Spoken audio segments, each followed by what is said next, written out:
Hello everyone, हम इमरान खान की बताई हुई किताब लॉस्ट इस्लामिक हिस्ट्री जो है उसकी समरी कर रहे हैं और ये इसका थर्ड पार्ट है।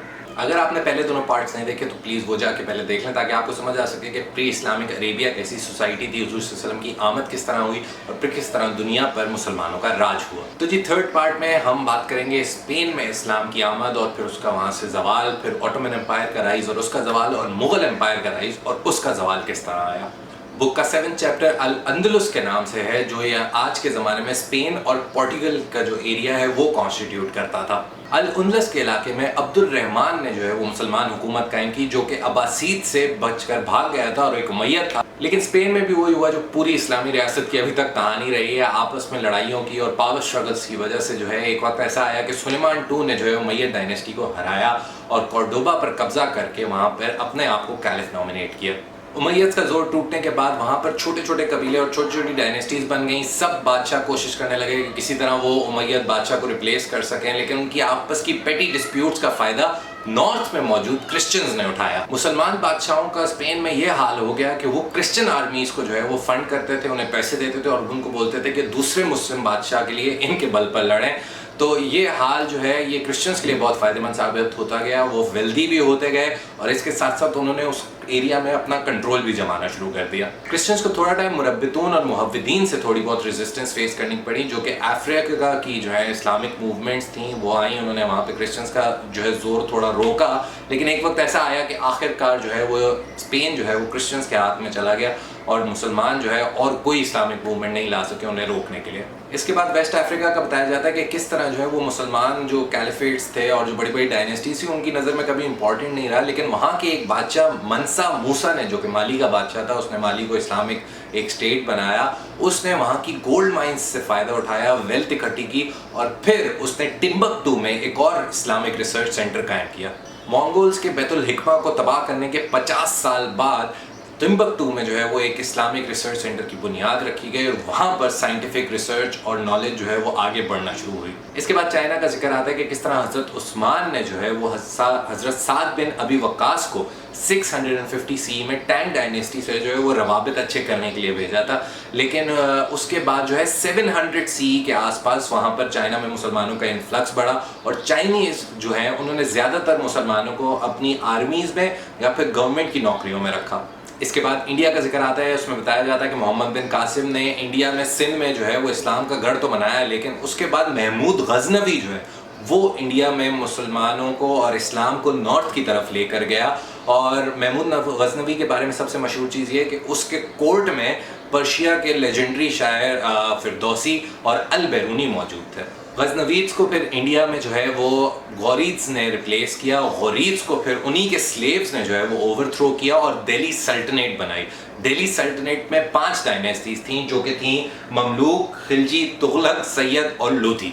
अब चैप्टर 9 में मुसलमानों की उरूज की कहानी सुनाई जाती है, जो कि ऑटोमन एम्पायर और मुगल एम्पायर की नज़र से सुनाई गई है। जी अब हम द्रिलिस इल तुगरल की बात करने वाले हैं, जो आजकल बड़ा मशहूर हुआ है, लेकिन ये याद रखें कि शायद स्टेटेड हिस्ट्री में और इस किताब की हिस्ट्री में और जो ड्रामे में दिखाया गया उसमें थोड़ा बहुत फ़र्क हो सकता है। कहानी का पस मंज़र ये है कि जी मुसलमान जो है वो मंगोल्स से बचने के लिए बाइजेंटाइन एम्पायर के बॉर्डर्स पे, यानी मुसलमान एम्पायर के भी बॉर्डर्स पे आकर रहना शुरू हुए और उन्होंने एनाटोलिया को जो है वो अपना एक सेंटर बनाया। बाइजेंटाइंस जो है वो एनाटोलिया में अपनी ताकत खो बैठे थे। बाइजेंटाइन एम्पायर भी जो है वो कमज़ोर होती जा रही थी वक्त के साथ साथ, लेकिन वहाँ पे ये हुआ कि टर्किश डायनेस्टीज़ बनना शुरू हुई, जिनको यानी टर्किश स्टेट्स बनना शुरू हुई, जिनको बेलिक्स कहा जाता था और हर बेलिक का एक जो लीडर था उसको बे कहा जाता था। तो जी उस्मान, जिसको वन बे भी कहा जाता है, उसने जो है बाइजेंटाइन एम्पायर की कमज़ोरी का फ़ायदा उठाया और बाइजेंटाइन लैंड्स पे आहिस्ता आहिस्ता कब्जा करना शुरू करता गया। उस्मान की डेथ 1326 CE में हुई, पर उस वक्त तक ऑटोमन एम्पायर अपना सबसे बड़ा शहर बुरसा जो है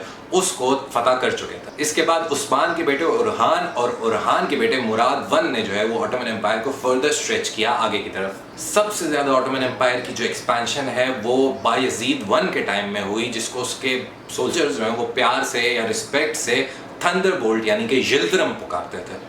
बायजीद के टाइम में ऑटोमन एम्पायर जो है वो कॉन्स्टेंटिनोपल, जो कि मॉडर्न इस्तांबुल है, उसका घेराव कर चुकी थी, जहाँ पे बाइजेंटाइंस जो है वो कैपिटल बना के बेस थे, पर फतह अभी भी उनसे बहुत दूर थी। ऑटोमन्स की ग्रोथ को धचका तब जगह जब तैमूर, जो कि एक मंगोल बादशाह था, उसकी नज़र उनकी एम्पायर पर पड़ी। उसने ये किया कि उसने बायजीद को बैटल ऑफ अंकारा में हराया और उसके बाद जो सल्तनत थी ऑटोमन सल्तनत उसको जो है उसके 4 बेटों में बांट दिया। तैमूर की इस हरकत का मकसद ये था कि ईसा, मूसा, सुलेमान और महमद जो कि बायजीद के बेटे थे वो आपस में लड़ते मरते रहेंगे और इवेंचुअली एम्पायर उसी के हाथ में आनी है। और फिर वही हुआ जो तैमूर ने प्रिडिक्ट किया था। 11 साल तक ये चारों भाई आपस में लड़ते रहे और एंड में महमद की जो है वो जीत हुई। महमद के बाद सुल्तान मुराद II ने जो है वो ऑटोमन्स की भागदौड़ संभाली और उसने ये एक अच्छा काम किया कि बाइजेंटाइन एम्पायर को सिर्फ कॉन्स्टेंटिनोपल तक महदूद करके रख दिया।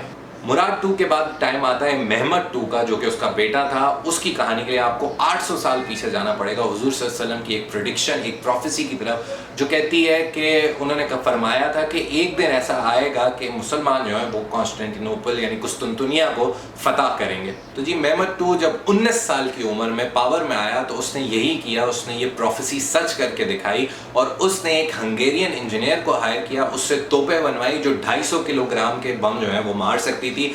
ये लेकर तोपें वो जो है कॉन्स्टेंटिनोपल पहुंचा और कॉन्स्टेंटिनोपल की दीवारें जो कि बहुत बड़ी और अनब्रेकेबल मानी जाती थी उनको उसने गिराया और फाइनली बाइजेंटाइन एम्पायर का एंड किया और कॉन्स्टेंटिनोपल यानी मॉडर्न इस्तांबुल को उसने अपना कैपिटल बनाया। महमद II की डेथ के बाद बायजीद II और सलीम I का दौर आया। सलीम ने तकरीबन 8 साल हुकूमत की और उसका कारनामा यह है कि उसने जो हिजाज का एरिया है और जो मुसलमानों के रिलीजियस एरियाज हैं मदीना, मक्का, यरूशलेम, उनको ऑटोमन एम्पायर के अंडर लाया और ये पहला ऑटोमन सुल्तान था जिसने कैलिफ का जो टाइटल है वो अपने आप को दिया। सलीम I के बाद सुल्तान सुलेमान और फिर सलीम II ने जो है वो ऑटोमन एम्पायर की भागदौड़ संभाली, लेकिन इस वक्त तक यूरोप जो है वो टेक्नोलॉजिकली और सोशली जो है वो ऑटोमन्स के बराबर आकर खड़ा होना शुरू हो गया।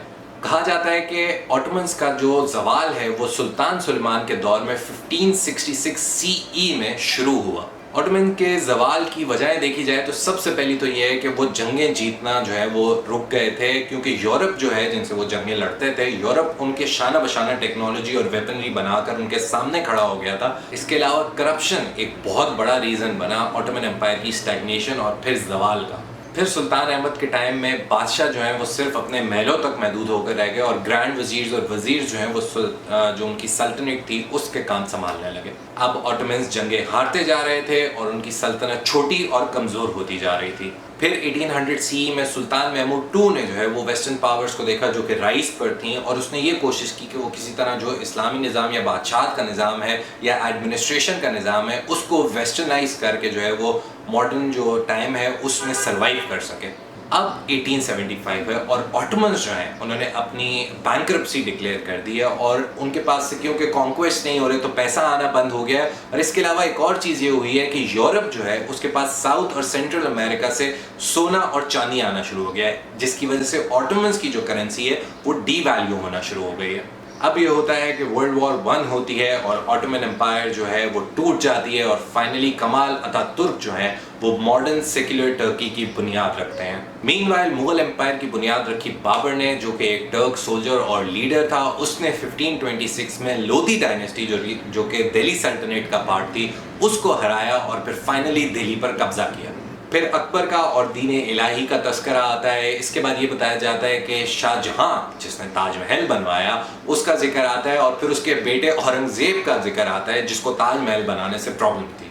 औरंगजेब आलमगीर के बाद भी मुगल एम्पायर का जो है वो डाउनफॉल शुरू होता है और रीजंस आपको फिर से वही दो दिखते हैं, एक इनफाइटिंग, दूसरा डिसयूनिटी। इसके बाद ईस्ट इंडिया कंपनी 1600 CE में जो है वो सब कॉन्टिनेंट आती है और वहाँ ट्रेड के बहाने जो है अपनी जड़ें जमाती है। इसके बाद ये होता है कि 1857 में एक मिलिट्री रिवोल्ट होता है जिसको हमारी हिस्ट्री में वॉर ऑफ इंडिपेंडेंस कहा जाता है, लेकिन वो एक मिलिट्री रिवोल्ट है।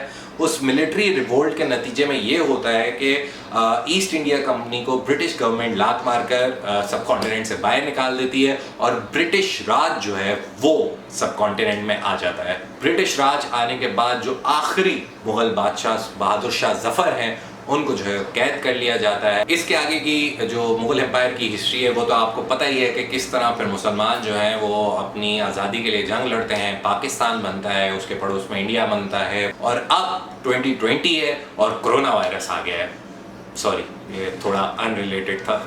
تو جی یہ تھا last part of the book last Islamic history جو کہ عمران خان صاحب نے سجیسٹ کی تھی. میں نے بڑی کوشش کر کے 3-4 دن میں اس کو 3 پارٹ میں سمرائز کیا ہے. آپ سارے پارٹ دیکھ سکتے ہیں اور دوستوں وغیرہ کو بھی سجیسٹ کر سکتے ہیں اگر کسی کو اسلامک ہسٹری جو ہے 600 CE سے حضور صلی اللہ علیہ وسلم کے ٹائم سے پری اسلامک عربیہ سے لے کر 1947 پاکستان بننے تک اگر جاننی ہے تو اس کی ایک شارٹ سمری یہ 3 ویڈیوز میں ہے. Best of luck for your life and every thing.